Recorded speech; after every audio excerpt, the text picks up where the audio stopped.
World Series Report 71 with Joe Garagiola and Sandy Koufax. Brought to you by Texaco and the many thousands of Texaco retailers and distributors in all 50 states. Trust Texaco to have the right gasoline for you.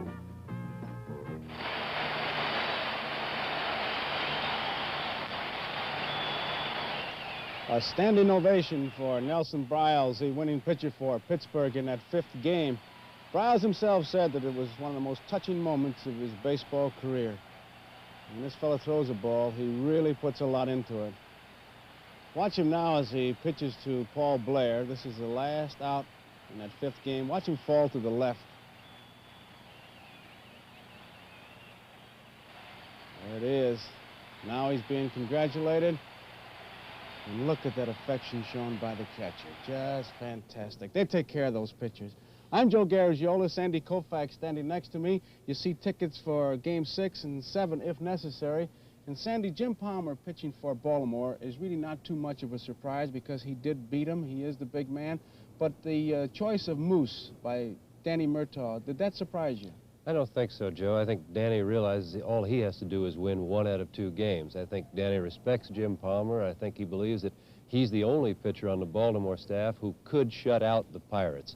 And if he pitched Blast today against Palmer, and Blast pitched a great game, a good ball game, maybe 1 run, 2 runs, he could get beat 2-1 or 1-0. But he figures that if he goes tomorrow, he's got him in a ball game where he thinks he'll get him at least 3 runs. If they beat Palmer today, he'll be very happy, but at least he's got another chance now. You don't think it was that headline we saw? We saw a headline. I want to tell you about it. Loose moose set to cook bird's goose. That was really in a paper.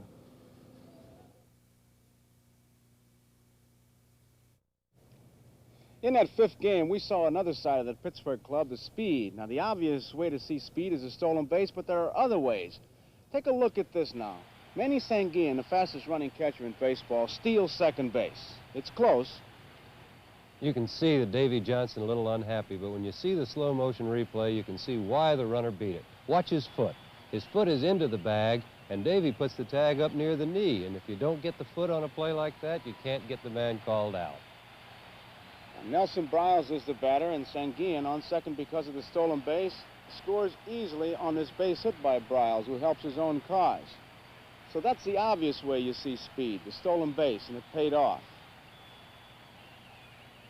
Now here is Kleins at first base. Clemente is the batter. Now here is, sometimes you overlook this kind of speed. A hit-and-run play. Clemente hits a ground ball to the shortstop. He can't make the play at second, goes to first to get Clemente, and Kleins at second, moved to third on an error, and then scored on a wild pitch. Here's another display of Klein's speed. He hit a ball into left center field. Blair, good jump on the ball, couldn't catch up with it to catch it, made a good play off the wall and got it to Belanger, who was the cutoff man. Mark looked the wrong way at first, couldn't believe that Kleins was going into third, and looked toward second base and couldn't get him at third. Sandy, when you see that kind of speed, how did it affect you as a pitcher? I think it affects your rhythm out on the mound. You tend to pitch a little faster. Maybe you try and hold the runner at first base a little longer. It breaks your concentration at home plate. And I think a lot of times it affects the catcher in his selection of pitches. I think the catcher is worried about the man stealing. He just calls for the fastball a little bit more often than you might like him to. He does lean on the fastball, and he'll stay away from off-speed pitching. I know that. And then he'll start thinking about pitch outs. And I think it affects infielders to the point that they rush that ball. Well, I think so. I think in an earlier game in the series with Clemente, he hit a ball back to the mound to Cuellar, and Mike hurried his throw and threw the ball away. And if it's somebody who can't run, well, you take your time. Usually you get them at first. Listen, I've been kidding you about the catchers, right? And you've been giving me some zappers back. I want you to take a look at a piece of tape, and it might change your way of thinking about catchers. Watch this, if you will. Now, Hendricks is the catcher, and Boog Powell is the first baseman. Did you notice who fell down that building? Well, can I ask you, are you really that strong? Watch it in slow motion. Here it goes. Boog Powell, 786 pounds. Elrod Hendricks, 109 pounds. And watch this building collapse and completely unfold. That was recorded somewhere on a seismograph. Now, how do you feel about catchers? I may give you just a little bit more room. Well, we're going to talk to the fellow who knocked that guy over and give me room, okay? All right.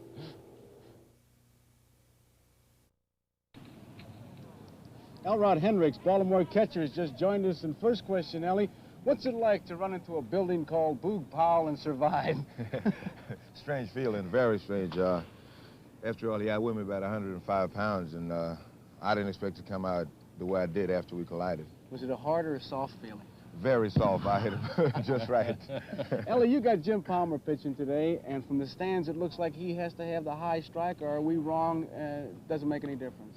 Well, he's better off when he's up high. His fastball does a little bit more for him. It rises, sometimes it tails a little, you know, and he's a lot more effective up. So I think we'll have to say that he's a high fastball pitcher.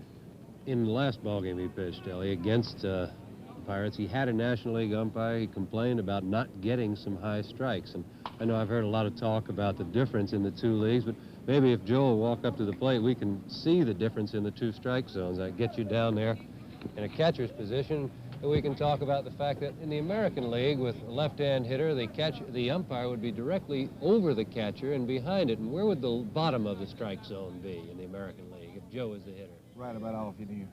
Yeah, and the top of it would be up a lot higher, right wouldn't here. it?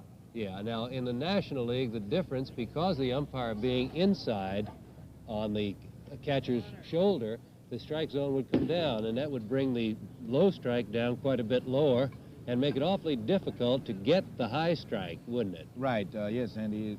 Right about off in here, I was in National League strike zone. That's the bottom of it right That in would here. be the bottom, and the Yeah. top of it would come up where? Top of it would be about right here. Well, I'd that's say. not much above the belt. That makes it a little tough for a high ball pitcher to get a strike. I think that, you know, might be the problem, but I think all of us will probably agree as long as the strike zone is consistent, as long as the same umpire calls the same pitch a strike all day, it really doesn't hurt that much. You just have to know what you're going to get for a ball and what's going to be a strike. Well, definitely. You find out right about, let's say, the first inning, what the umpire's going to be down with you all day, or is he going to be up. If he's going to give you the pitches above the, let's say, the armpit or something like that, then you can look forward for the rest of the ball game. Does it affect the way you call a game?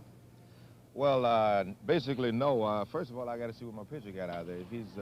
If he's wild, there's not much either of us can do for him, whether the umpire or myself, you know. But if he's got pretty good control, I think it helps, like I said before, to find out very early in the ball game. Sandy, you told me an interesting story coming out here. I had never heard it, and I'm sure Ellie has never heard it. Well, in 1956, because of this difference in the strike zone, Sal Magley took an extra day's rest in the World Series. He wanted to pitch with the National League umpire, and Sal pitched a fine ball game. He pitched a two-hitter. I think he only gave up 3 hits, but unfortunately, Don Larson pitched a perfect game that day. The rotation then was set according to who was umpire. Well, Sal, being a low ball and breaking ball pitcher, wanted the National League umpire and ran into a perfect game. What will you tell Palmer today? To just forget who's umpiring and just throw? Right, just get in and throw as hard as you can for as long as you can, and try to get him out. That's simple enough. Ellie, thank you very much. Good luck to you, and we'll be sitting in the stands watching. And watch out for Boog Powell. Okay, Joe. Thank you.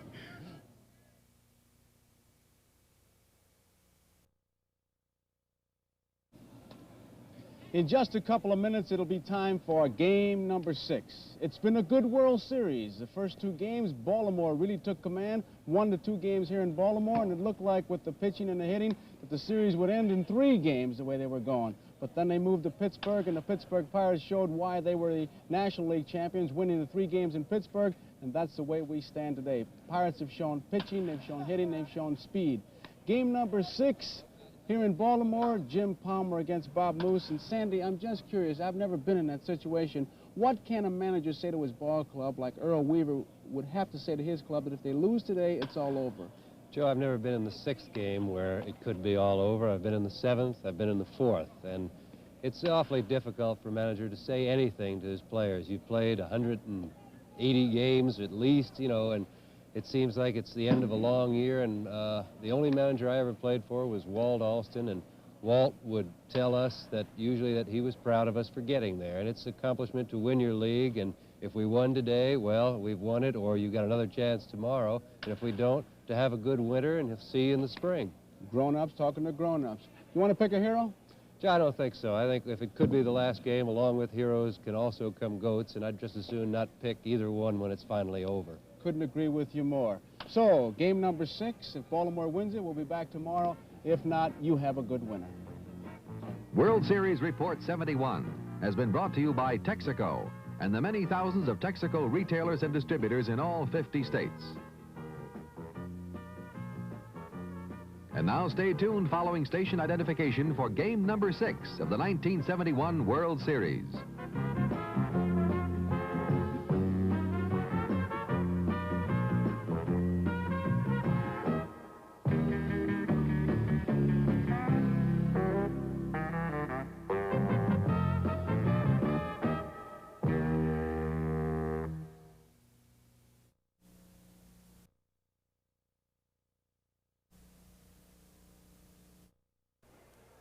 Let's go back and review the heroes for the first 5 games of the 1971 World Series. In Game 1, it was Dave McNally who got the Orioles off to the start. He was the winning pitcher.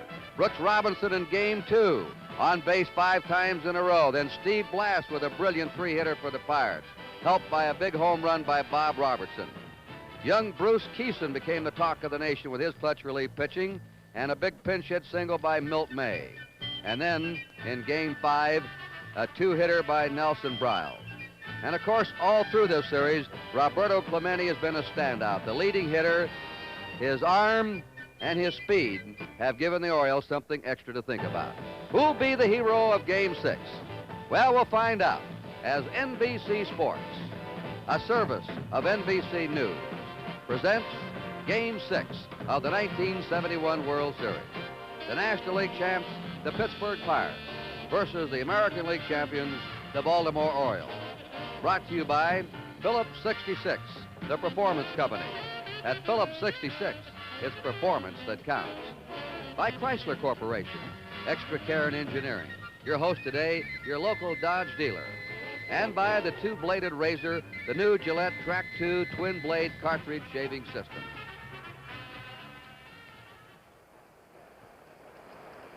Hi, everybody. Kurt Gowdy of NBC Sports. Chuck Thompson, the telecaster of the Baltimore Orioles. And down on the field will be NBC's Tony Kubek. It's cloudy today here in Baltimore. The weather's warm, and the cloudy day should help the hitters here with the White House background that we have in Baltimore. And, of course, the Orioles now are up against it. And there's no doubt about it, Pittsburgh has taken the play away from Baltimore. Over at Pittsburgh, the Pirates were more aggressive at the plate. The Orioles were taking too many pitches. The Pirates much more aggressive on the bases. And you know, the longer you're around sports, you realize you can't go by the book. Everybody said the Orioles were by far the superior fielding team. I thought I was watching Hannes Wagner and Pie Traynor over there in that Pittsburgh infield on Thursday, as the Pirates have been a much better fielding team. No alibi by the Orioles. They admit they have been outplayed, and they say we've got to do it ourselves here today. Let's take a look now at the starting pitchers. And it's up to Bob Moose and Jim Palmer. There's Bob Moose this year. He won 11 games. He lost 7. He won his last 4. Many experts are criticizing Danny Murtaugh for pitching Moose today. They think that Steve Blass should have gone, but Murtaugh's made some wonderful moves so far in this series. This is the 6th starter, by the way, for the Pirates in the series. And on the mound for Baltimore will be their 20-game winner, Jim Palmer, who won the 2nd game of this series in 8 innings. He was lifted and didn't finish the game, but was taken out with the Orioles having a big lead. So that's the way they set up. And now let's get the slants here of Mr. Chuck Thompson. Thank you very much, Kurt. Good afternoon, everybody. I think in a word, Kurt, the story for Baltimore this afternoon is pressure. Do they handle it or do they not handle it? The history of the Oriole Ball Club has been, great and successful, but without any pressure. In other words, go back to '66 and a 4-game sweep over the Dodgers in the World Series. And then they came along in 1970 last year against the Cincinnati Reds and win it 4 games to 1. And they had things very easy, clinching pennants very early. They've won all of the championship series they've been in the American League. The only time the Oriole Ball Club has faced pressure was 1969 in the World Series against the New York Mets. They won the 1st game, they lost the 2nd game, and the pressure mounted, and the Orioles were not able to defeat the Mets in the only pressure series they have been in. I think that's the story here in Baltimore this afternoon, and perhaps Frank Robinson said it better than anyone else when he said, this afternoon we're going to separate the men from the boys. And now let's go down to Tony Kubek. With me, Frank Robinson. Frank, your broadcaster here with the Baltimore Orioles talked about pressure just a moment ago. Want to hear it right from your mouth. What about the pressure here on your ball club? Is there any? Well, actually, Tony, I don't think we feel the pressure. It may be that the newspapermen and the fans feel the pressure, but we're professional ball players. We've gone through big ball games all season long and before, and we know what we have to do today. Well, you know, all the writers and a lot of other people that you've talked to have been coming to you, I know, and saying, what's the matter with the Orioles? I think they're sometimes forgetting to give the credit where some of the credit belongs. The Pirates have played a good series so far. The Pirates have played a good series, Tony, actually, and we haven't played our type of game at all, and even in the 2 games that we won. Our hitting overcame our defense, and the pitching held the Pirates hitters down and held them off. And the last 3 ball games, the pitching hasn't been bad, but we haven't scored any runs, we haven't hit. And we've been playing bad defense for the whole series. And again, we just feel like today we're going to put our game together and get back on the winning track. You know, Frank, one more quick question. The press release this morning that came out in the Baltimore papers, it's been said of you, you're going to be the first black manager. You are highly qualified, black or white. Today you came out with a statement saying you don't want to manage. Why the change of heart? Well, actually, Tony, I've been thinking about this all year. My last year in Puerto Rico, I said in spring training that this was a year I was going to really think about whether I wanted to manage or not when I'm through as an active player, and I've been thinking about this off and on all year, and this is the decision I've come to. Right now, I really don't want to manage any ball club in the major leagues or even in the minor leagues. I just want to continue to play next year as an active player, and maybe after that, and see what comes about. But I hope maybe to stay in baseball in some capacity, maybe when I'm through as an active player. But right now, I don't feel like managing is what I want to do. One quick question, will there be a game tomorrow? Well, as far as the Baltimore Orioles is concerned, it will be a game tomorrow. We feel like we're going to win today. We felt like we was going to win the day before yesterday, Tony, but we are very confident in ourselves. Like I say, it's no pressure, and we feel like it will be a game tomorrow. Frank Robbins, thank you so much. Good luck. Thank you. Back upstairs. Not a capacity crowd today. The crowd will not be as big as we had for the Saturday and Monday games here. Good afternoon, the pitchers are warming up, and now we're going to have the introduction of the starting lineup. For the 6th game of the 1971 World Series. Here are the official lineups. First, the National League champions, the Pittsburgh Pirates. Here is the manager of the Pirates, number 40, Danny Murtaugh.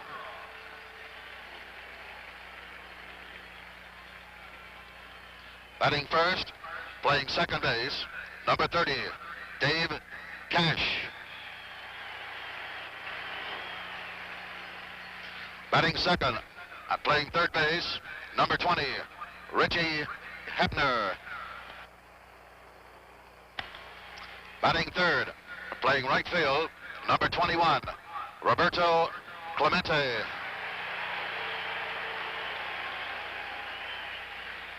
Batting fourth, playing left field, number 8, Willie Stargell. Batting fifth and playing center field, number 16, Al Oliver. Batting sixth and playing first base, number 7, Bob Robertson. Batting seventh and catching for Pittsburgh, number 35, Manny Sanguillen. Batting eighth and playing shortstop, number 2, Jackie Hernandez. Batting ninth and pitching for the Pirates this afternoon, number 38, Bob Moose, warming up on the sidelines. And here are the remaining players and coaches of the Pittsburgh Pirates.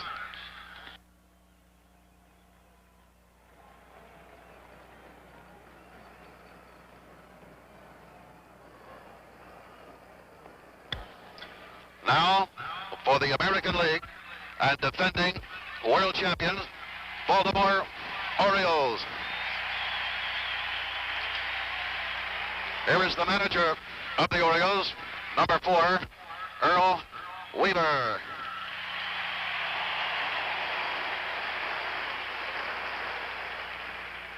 Batting first, playing left field, number 9, Don Buford.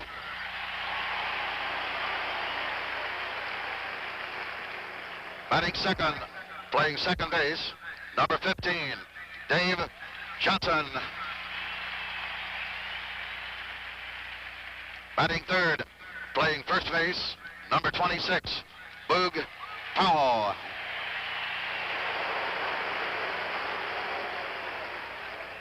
Batting fourth, playing right field, number 20, Frank Robinson.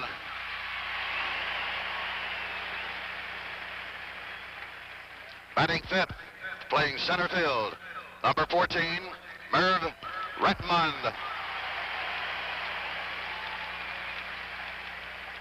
Batting sixth, playing third base, number 5, Brooks Robinson.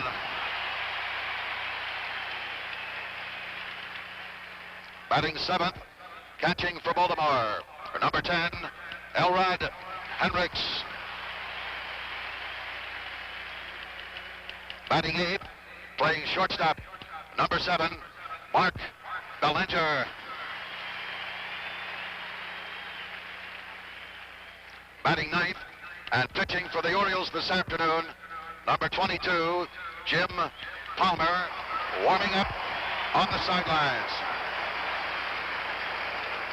And here are the remaining players and coaches of the Baltimore Orioles.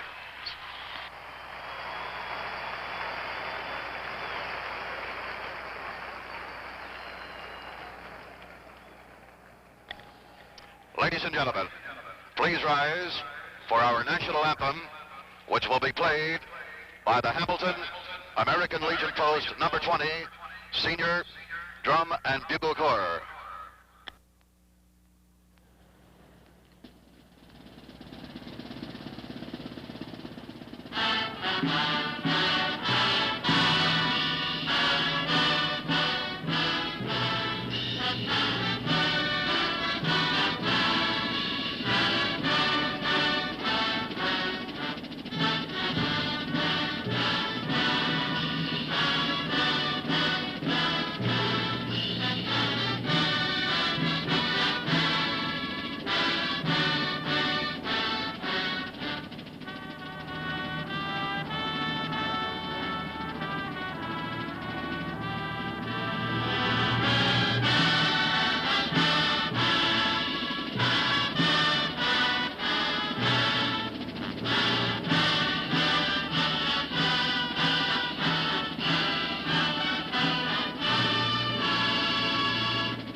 And now we're going to have the ceremonial first pitch.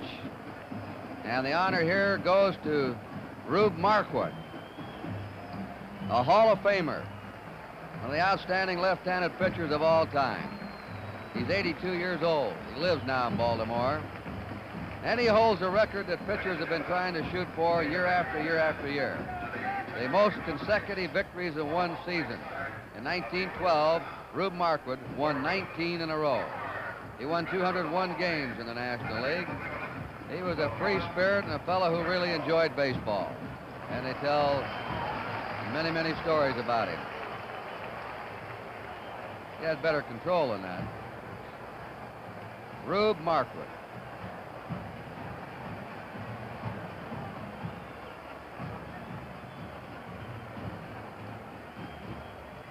There he goes. All right, the sixth game of the 1971 World Series being brought to you from Memorial Stadium in Baltimore, Maryland, as the Pittsburgh Pirates meet the Baltimore Orioles.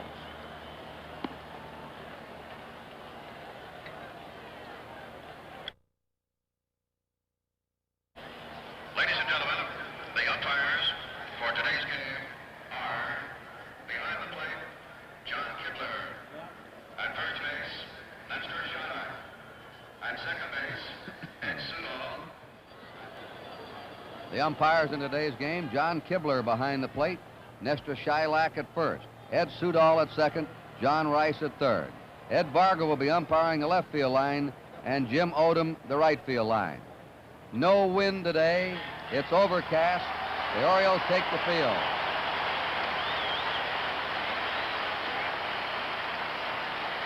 And now to take over the first 4.5 innings, play-by-play, to set up the Orioles defensively for you, is the voice of the Baltimore Orioles, Chuck Thompson. Thank you very much, Kurt Gowdy, and good afternoon, everybody. Here, the Orioles defensively, Powell at first base. And the Orioles' second baseman is Dave Johnson. And the fellow they call the Blade, Mark Belanger, the shortstop. And the Oriole third baseman, Brooks Robinson. In left field is Don Buford. The center fielder today is Merv Rettenmund. And in right field, it's Frank Robinson. Catching in Game 6, Elrod Hendricks. And on the mound is Jim Palmer. He started the second game of the series. He won it 11-3. He won 8 innings, allowed 3 runs, a Rich Hebner home run, 7 hits, 8 walks, 10 strikeouts. And as I mentioned, it was Rich Hebner's 3-run home run in the 8th inning that deprived Palmer of his shutout. Some years ago, as we think of years, this young man celebrated yesterday his 26th birthday. But in 1966, he became the youngest pitcher ever to pitch a shutout in the series. It was 9 days before his 21st birthday. He won it 6-0 at Dodger Stadium over Sandy Koufax, and that is the only complete game he has in series competition, Kurt. Chuck, I wonder how wild he'll be today. He walked 8 in that second game. He struck out 10, but he was wild consistently with his fastball up high. Let's see if he gets it down today. Even more as remarkable to the fact that he did walk 8, when you think of the Pittsburgh Pirates and what a fine, aggressive, attacking ball club they are, how difficult it must be to walk 8 of these fellows who are up there just swinging. And to say that the Pirates have been impressive in the 3 games in that beautiful Three River Stadium in Pittsburgh would be the understatement of the year. During the course of the American League campaign, I have not seen a club in the American League other than Baltimore that came close to what Pittsburgh showed me in the 3 games in Pittsburgh. They were just excellent in all departments. Well, this is World Series game number 400. In Baltimore, Game 6, Palmer's pitch to Dave Cash. Powell should make the play. 1 ball.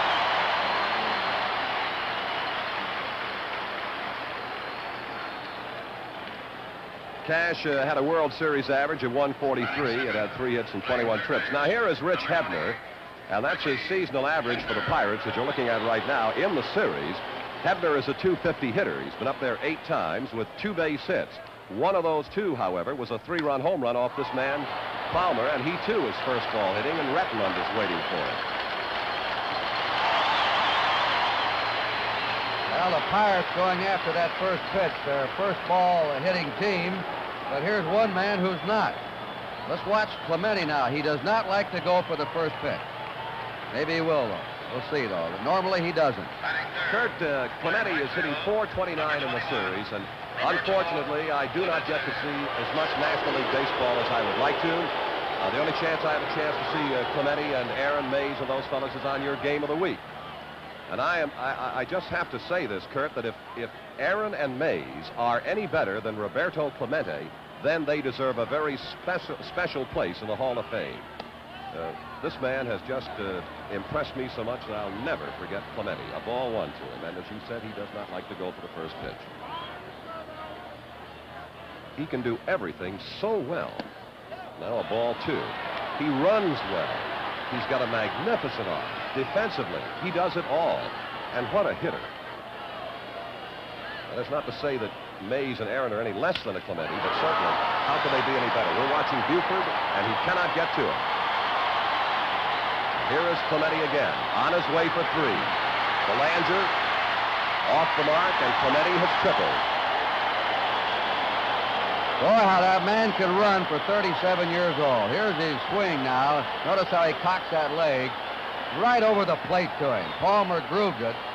Clemente's been hitting the ball mostly to right field, only once to left. But he pulls that ball. He'll pull the pitch over the plate in the inside pitch. Roberto Clemente's 10th hit, and he's been the outstanding player in this 1971 World Series. He's got a chance of being the outstanding player in baseball. Now here is Clemente's slide into third base, and the throw from Belanger was way off target. And now here is Stargell in a ball one. Willie is hitting .250. The triple by Clemente means he is now hit in 13 consecutive World Series games. And Chuck, let's repeat again the all-time record. Clemente can't break it in this series. Hank Bauer hit safely 17 World Series games in a row. And a ball two to Willie Stargell. Among the memories of this World Series, I will remember the greeting that this man got when we played the first game in Pittsburgh. He had but one hit here in Baltimore in 2 games, and what an ovation he got from the Pirate fans the first time he came to the plate. Something I'll remember for a long time. And the count is 3-0 to Stargell. Clemente at third base, and the Pirates again have got something going.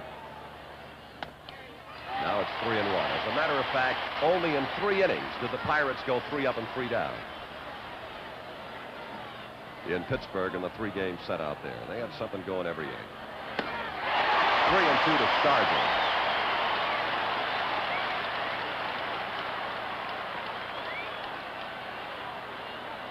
In the second inning of the 4th game and in the 3rd and the 8th innings of the 3rd game, the Pirates were 3 up and 3 down. Other than that, they had something going every inning. He couldn't stop the swing. A big strikeout. The Pirates, no runs, 1 base hit, no Oriole errors, 1 man left on. And so at the middle of the 1st inning, the score is Pittsburgh 0 with Baltimore coming to bat. First baseman Bob Robertson, and the second baseman is Cash. The shortstop for the Pirates is Hernandez, and at third base, Rich Hebner. Out in left field, Willie Stargell, and the center fielder is Al Oliver, and the right fielder, the one and only Clemente. Catching, Manny Sanguillen, and on the mound is Bob Moose. Well, the Orioles. Buford, Johnson, Powell are the new batters to Bob Moose. Buford hitting .125 in this series, 2 for 16. Oh, well.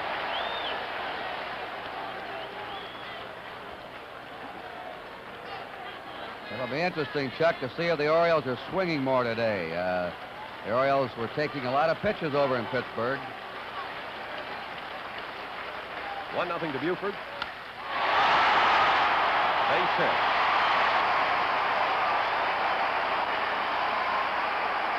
Well, Bob Moose, who just gave up the hit to leadoff swinger Buford, has been used twice in relief in this series, working in both previous games here in Baltimore. He pitched 3 2/3 innings in the first game, a run and 3 hits, and 1 was a home run by Buford. And then an inning in the second game, and he gave up 5 runs and 5 hits. And that was a game when everything Baltimore hit seemed to find an opening. Here is Dave Johnson, a 167 hitter on the year. More correctly, a 167 hitter in the World Series. 3 hits and 18 trips. Whoops, almost caught Buford leaning the wrong way with an excellent pickoff move from Bob Moose. That's a very important part of a relief pitcher's repertoire, and Moose has been used in relief. For that matter, it's a very important part of any pitcher's repertoire. Johnson waiting the first pitch. Strike 1.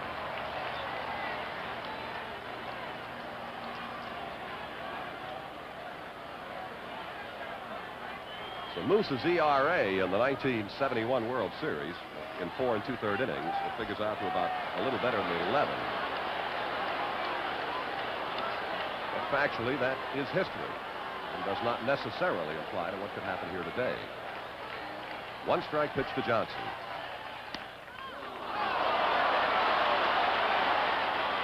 Oh, 2.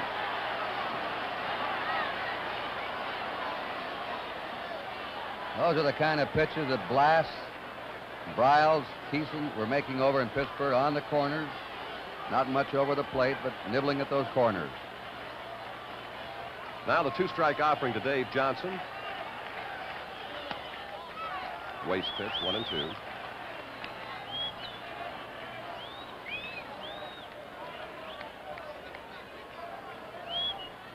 We mentioned Palmer's birthday yesterday. Well, last Saturday, Bob Moose had a birthday.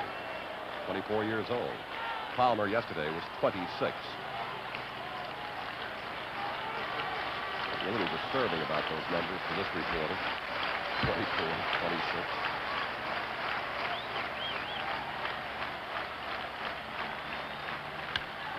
Foul ball.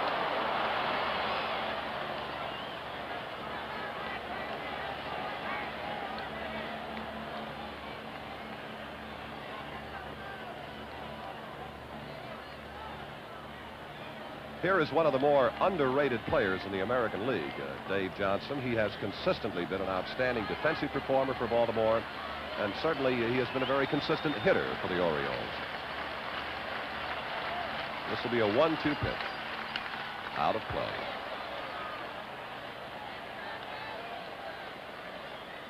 Johnson on the year for Baltimore. He hit .282. He had 18 home runs. He knocked in 72 runs. And he committed 12 errors in 142 games.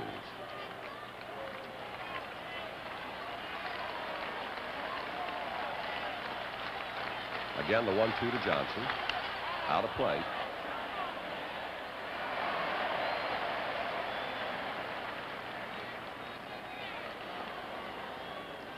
Bob Moose, the kind of a fellow that normally will not give you a lot of free tickets. He's got pretty good control. In 1971, he averaged only 2.25 walks per 9-inning game. Discounting 12 intentional walks, his average would have been 1.5 per 9-inning games. That's outstanding control. Well, Ebner, 1, 2.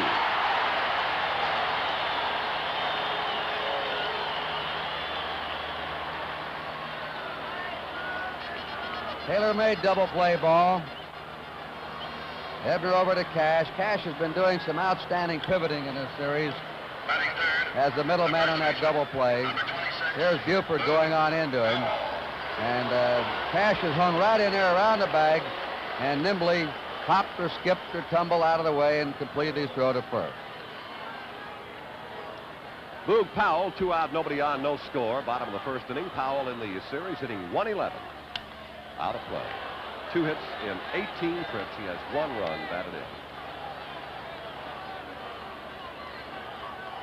That compares to a seasonal mark of .256 with 22 home runs and 92 runs batted in that you look at right now.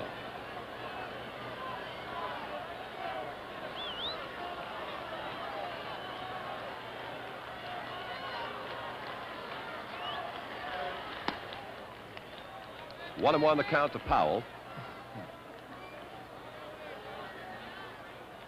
And that's quite a picture, Kurt. Looks like Danny's taking a little nap in the first inning.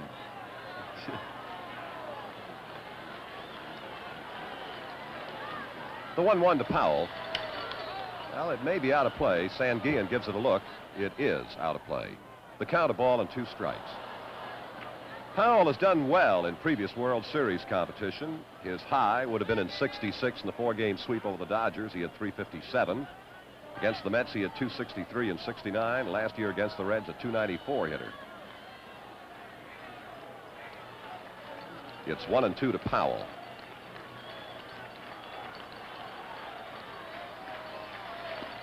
Now it's 2-2. Earl Weaver. You'd have to say, I'm sure, the Oriole manager has to be this afternoon a little bit on pins and needles.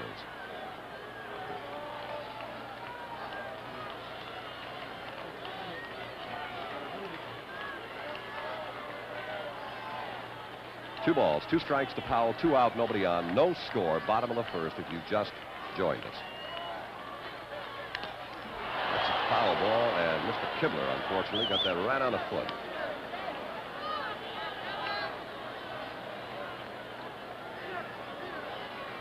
So Powell takes a little bit of a breather, and I think plate umpire John Kibler is enjoying a little respite right now, too.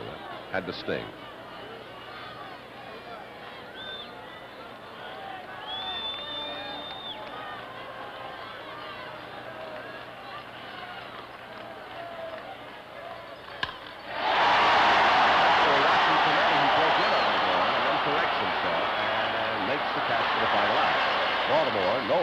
One base hit. There were no Pittsburgh errors and nobody left on. At the end of 1 inning of play, it is Pittsburgh nothing and Baltimore nothing. Oshiak coaching at third for the Pirates, Leopard at first. You saw Clemente. Here's the way he makes his basket catch. He's sensitive about it. He was accused of trying to copy Willie Mays when he first came up, but that's always been his natural way of catching the ball. Here is Oliver as we go to the Pirate half of the second inning, and Oliver hitting .214 in this series. 3 hits and 14 trips. Kurt? I'll say when Palmer got Stargell up there, those last 2 fastballs he threw were the hardest he's thrown in a World Series. He really reached back to get him out. And out of play. 2 strikes now to Oliver as he got the fastball up and in on him. Chuck, you've seen him a lot more than I have, but today he looks sharper than he did in the second game. He appears to be.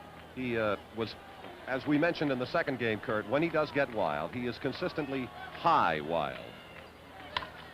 Well hit. Frank Robinson. And now see the throw to second base, and Oliver will beat it without too much trouble. So again, the Pirates continue what they have done in almost every inning of play here in the World Series, particularly the last 3 games, to be a little more accurate.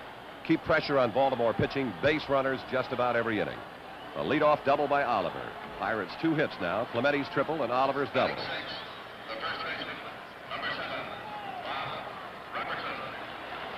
Now Bob Robertson. Bob has been to the plate 17 times in the series with 3 base hits, but 2 of the 3 have been home runs, and he has knocked in 4. His series average is .176.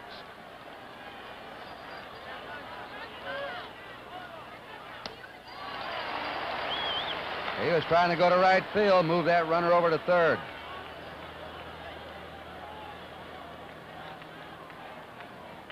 Be interesting to see this afternoon if Palmer will throw a few more sliders than he might normally throw. I'm trying to remember, and I don't believe we have seen the Palmer curveball yet. May have one time. There you are. Now it's 2 strikes, and that was the Palmer curve.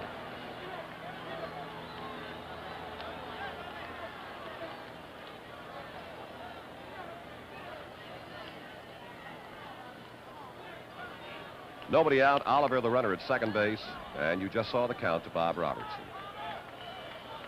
From Mount Savage, Maryland, or Frostburg, if you prefer. No, 1 and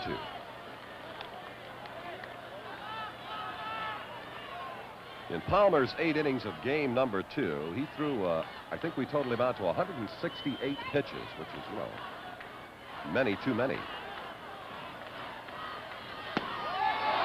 2 and 2 now.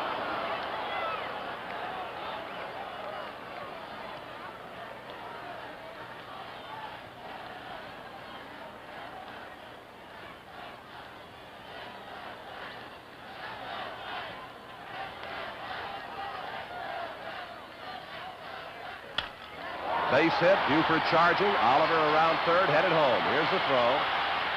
Nowhere near it. Pirates lead 1-0.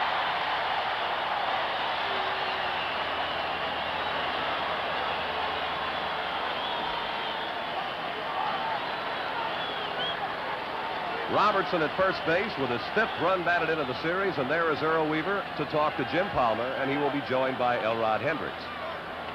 One of the comments that Oriole players made about this 6th game was how hopeful they were that they could get on the board early. They felt that was important to score early in this contest. Well, the Pirates have beaten them to the punch, which is something they have done with alarming consistency over the last 3 games. And the Pirates are really running the bases aggressively now. That ball was hit hard, as you saw, on one hop. Many teams might have held Oliver at third. But they waved him right on, and he beat the throw easily. Here is Sanguillen. What a series this young man is having. His seasonal average, as you see, .319. And in the series, a .286 hitter with 6 hits and 21 trips. And among those, a double. Out of play. Also unusual, Chuck, that a catcher would be leading the World Series in stolen bases. How true. And we are, I think, going to get some bullpen activity for Baltimore. Another base hit.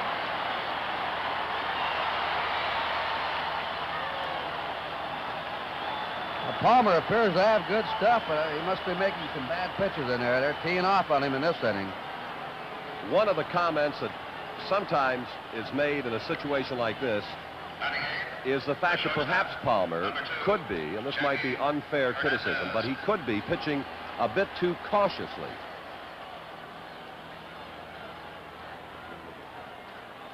And the Oriole bullpen activity has right-hander Dave Leonard and left-hander Grant Jackson. But the Pirates, with nobody out and a run in, have a king-size threat mounted against Palmer. And here now is Jackie Hernandez, a .364 hitter. There's the bunt. Palmer's played a third. They got him. Fine fielding play by Palmer. There's Leonard, the right-hander, Jackson, the left-hander. Hard to bunt on Palmer. He can get off that mound. He has cat-like ability. And would be classed, I'm sure, as the finest defensive pitcher the Orioles have. But his fielding is his position. He's as good as anything Baltimore has to offer. And now here's pitcher Bob Moose. Lifetime batting average in the National League is .124. No home runs. Out, foul ball. Kurt.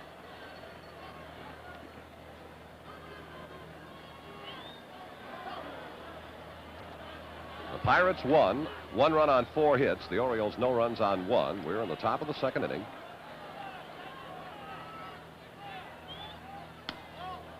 Missing with a curve to make the count 1 ball, 1 strike.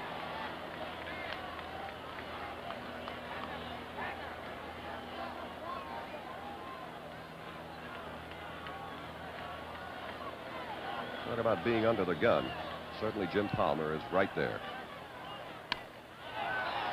Powell fields the bunt. No play at second. Back to first. The sacrifice moves the runners up. This telecast is presented by authority of Major League Baseball and is intended solely for the private, non-commercial use of our audience. Any publication, retransmission, or other use of the pictures, descriptions, and accounts of this game without the express written consent of the Commissioner of Baseball is prohibited.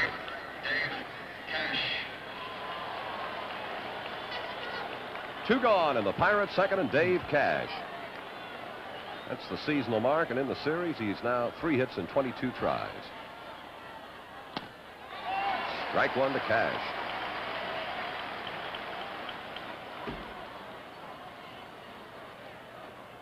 Your base runner, Sanguillen at third. Hernandez at second. Ball, 1-1.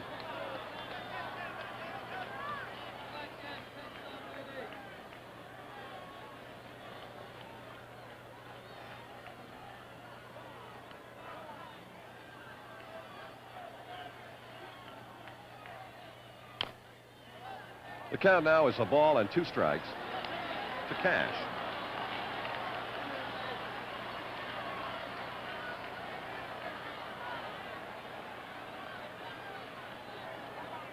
Dave, in the first inning, first ball hitting, popped out to the first baseman Powell. He awaits a 1 ball, 2 strike pitch. Well, Johnson and center fielder Redmond should be second baseman Johnson. That's it for the final out. But the Pirates pick up 1 run on 3 base hits, no Oriole errors, and 2 men are left. At the end of an inning and a half, the score is Pittsburgh 1 and Baltimore 0.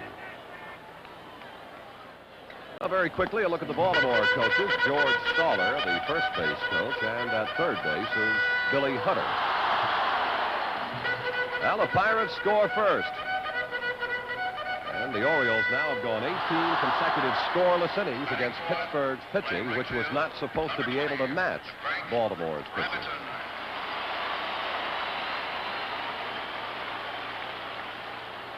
That's the 71 series figures in Frank Robinson.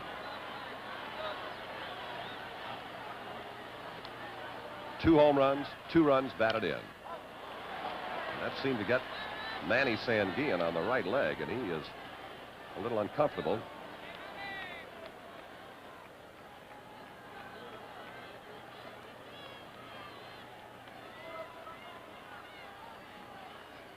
One strike to Frank Robinson. He'll be followed by Merv Rettenmund and Brooks Robinson. They are the new batters to Bob Moose in the bottom of the second inning.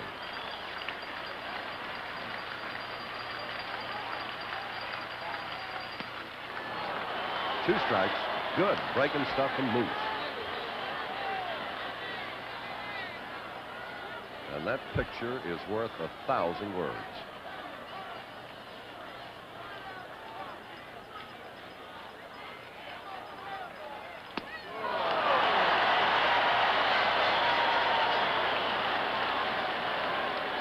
One gone, bottom of the second inning, and the batter is Merv Rettenmund, a .222 hitter in the series.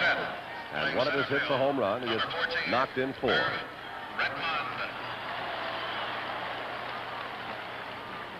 That's the Rettenmund figure for the 1971 campaign.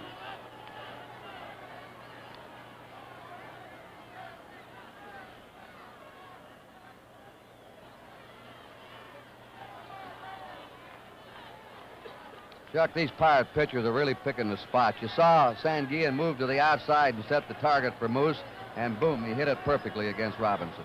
He also wanted his center fielder, Al Oliver, to move over more to straightaway center field. Out of play, strike one. That's the reason for the gesture on the part of Manny Sanguillen before Bob Moose's first pitch. Rettenmund has good power to right center, right field.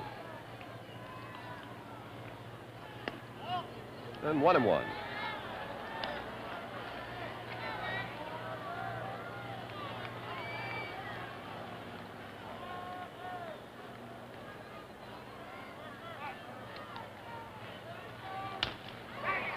Shortstop Hernandez.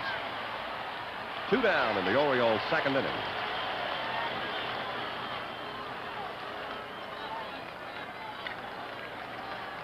And here is Brooks Robinson, a .375 batter in the World Series with 4 runs batted in. And he also has committed 2 errors.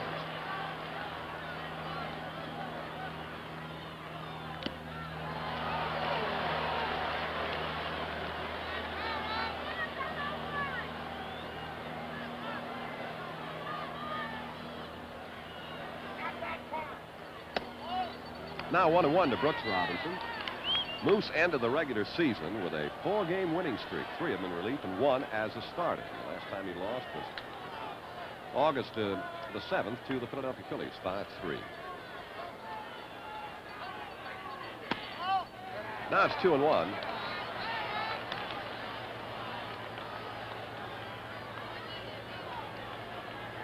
Two out, nobody on. Pirates won, the Orioles nothing. Last half of the second inning, game 6. 3-1. Fans might notice how low Sanguillen works behind that plate. That's what a manager loves to see. Watch him. He looks like a snake in back of that plate. This will be a 3-1 pitch to Brooks Robinson.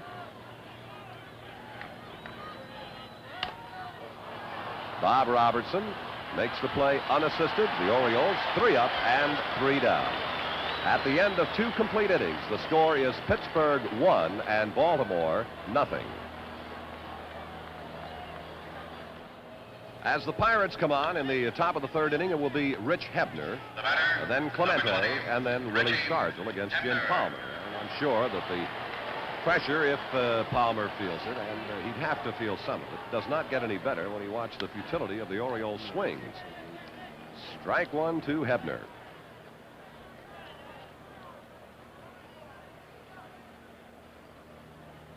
Hebner, first ball hitting in the 1st inning, fly to the center fielder. That'll even the count at 1 ball, 1 strike to Hebner.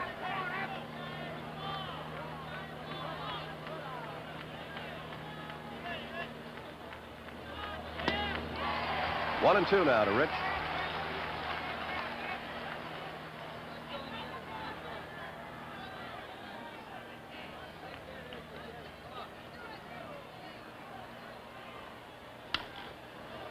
Well, Dave Johnson making a move. The center fielder and the shortstop are also in your picture. It'll be the shortstop, Belanger, and we have the first out in the top of the 3rd inning.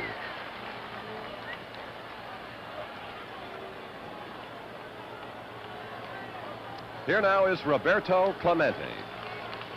He has hit safely now in 13 consecutive World Series games. He tripled in the Pirate first inning. He just hit a ripping shot into the alley in left center field. I don't think any batter in recent times has ever hit the ball harder or more viciously to right field than this right-handed batter, Clemente. We've seen him a lot of hits in this series to right and back Frank Robinson up to the wall several times.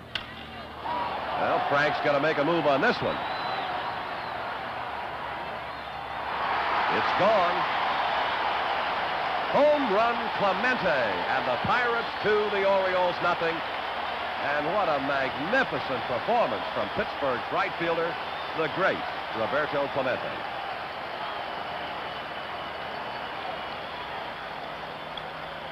Watch him. They've been pitching him outside. He'll drive that ball with power, as we were saying.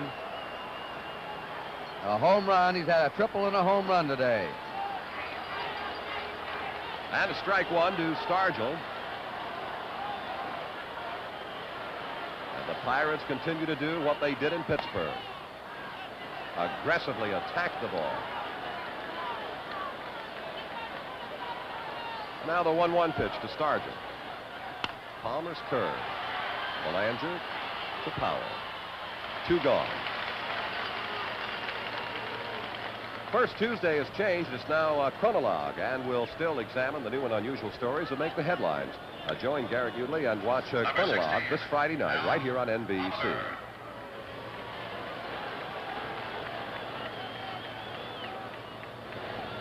Ball 1 to Al Oliver.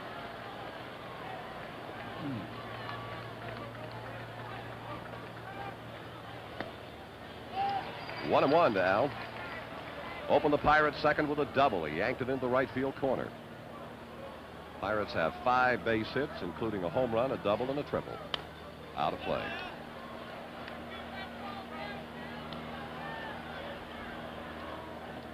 The Oriole base hit, a leadoff single by Don Buford. 2-2 to Oliver.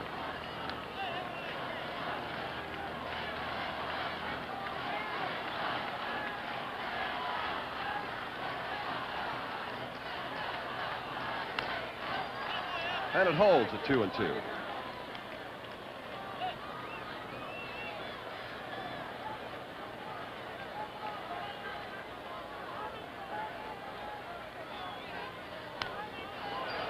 And it's still 2-2. You talk about a turnaround in World Series play. Well, here in Baltimore in the first 2 games, the Orioles scored 16 runs and 24 hits.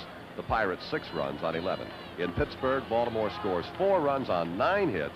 Pittsburgh 13 on 30. That's some kind of a turnaround. And it still is 2-2 to Oliver.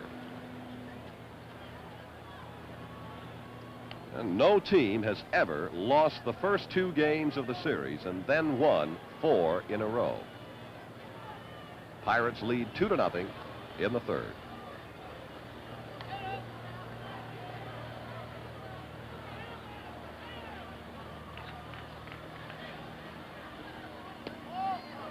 Three and 2.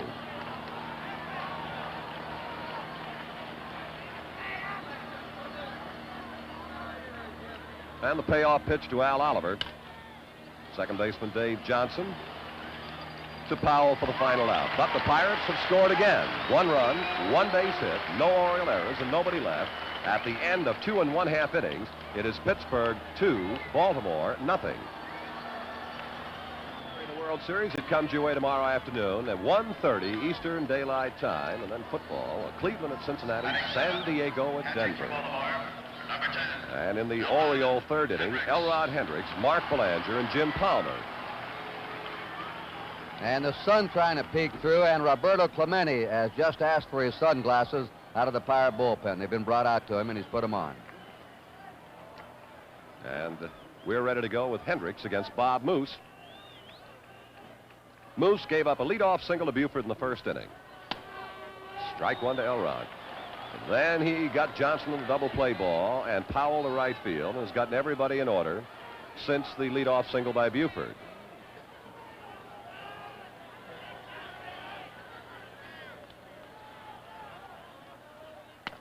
1-1 now to Hendricks.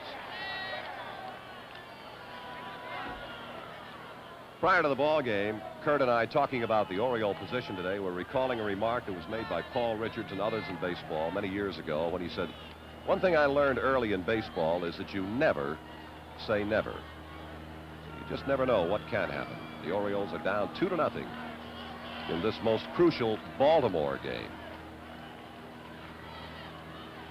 1-1 to Hendricks. Here's Bob Robertson, and another unassisted putout.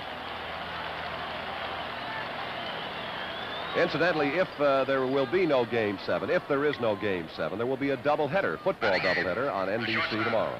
Number 7, Mark Clemente. Now, Chuck, the last 2 or 3 games, we've seen the Orioles hit those easy hoppers to the infield. And big, lazy fly balls. They're not stinging the ball. Well, the only time I can recall the Orioles played in this fashion, and this is not to detract in any way from Pittsburgh's pitching. Ball 1. Early in the year, on their first West Coast trip, they really flattened out and went over a strand of 5 ball games where they averaged 5 hits a game. And they wound up a Western trip winning 5 and losing 7.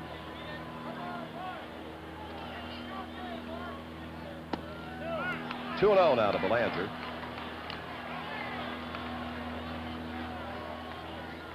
But to a man, as we see Palmer in the on-deck circle, the Orioles have been tremendously impressed with the manner in which Pittsburgh's pitchers have worked. Not the overpowering stuff, the way they have used it. Now 3-0. How about that for a Kibler catch, huh? John, you're ready.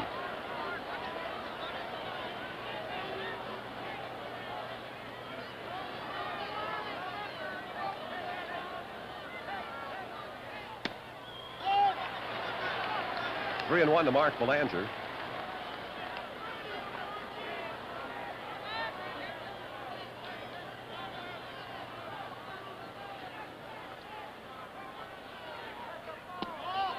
Well, Belanger breaks the string as Moose has issued his first walk.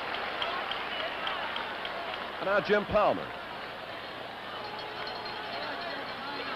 Coming into this inning now, the Orioles have not been able to score in the last 19 consecutive innings, and for that matter, they have picked up only 4 hits over the last 19 consecutive innings, coming into this one. That's about as futile as you can get. Here is Palmer.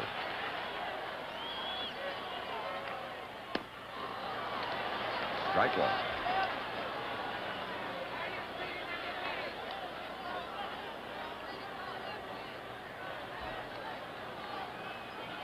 That's Belanger's lead at first base, the second Oriole base runner of the game.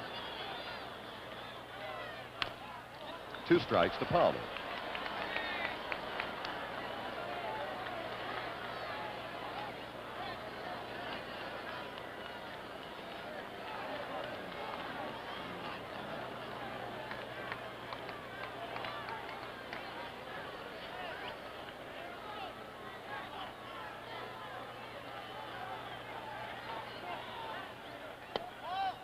One and 2. Not at all unusual to see Baltimore do that. They quite frequently will have the bunt on one pitch, take it off on the next, bring it back, take it off. And with the pitcher on the count of 1 and 2 strikes, it looked as though the bunt was in order on the last pitch.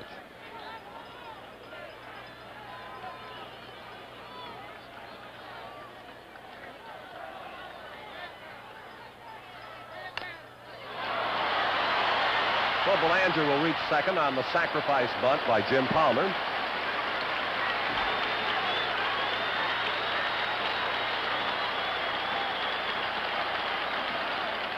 Two out, and Buford, who homered against Bob Moose earlier in this series. Number 9, Don Buford. In the very first game, Buford hit a home run off Moose.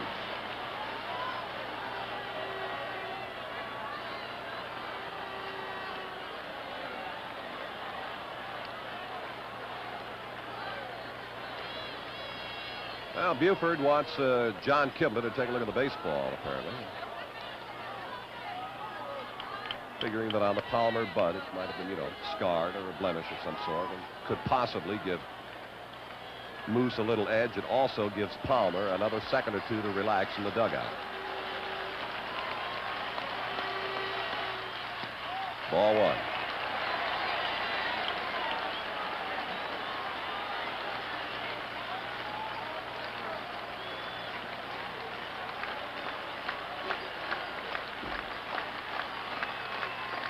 One nothing to Buford.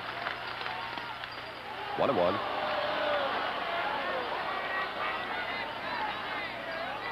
Again, I'll repeat the remark as we look at the on-deck hitter Dave Johnson that the Baltimore batters were not, you know, they didn't say that Pittsburgh's pitching overwhelmed them, but they were tremendously impressed at the manner in which the Pittsburgh hurlers could put the ball where they wanted to and made so many good pitches. Now it's 2-1 to Buford.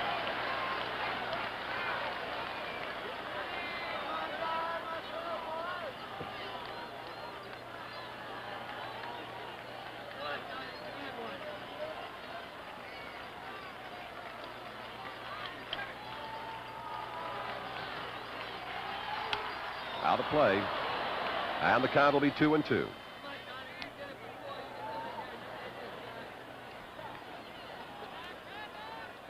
Again, Moose moving the ball right in on the hands of Buford.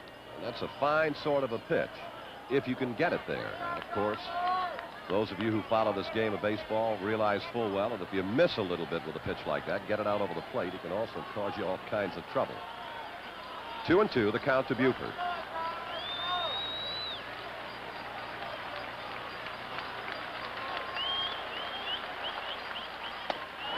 How about that for a pitch? For the Orioles in their half of the third, no runs, no hits, a man left on at the end of 3 complete innings. The score is Pittsburgh 2 and Baltimore nothing.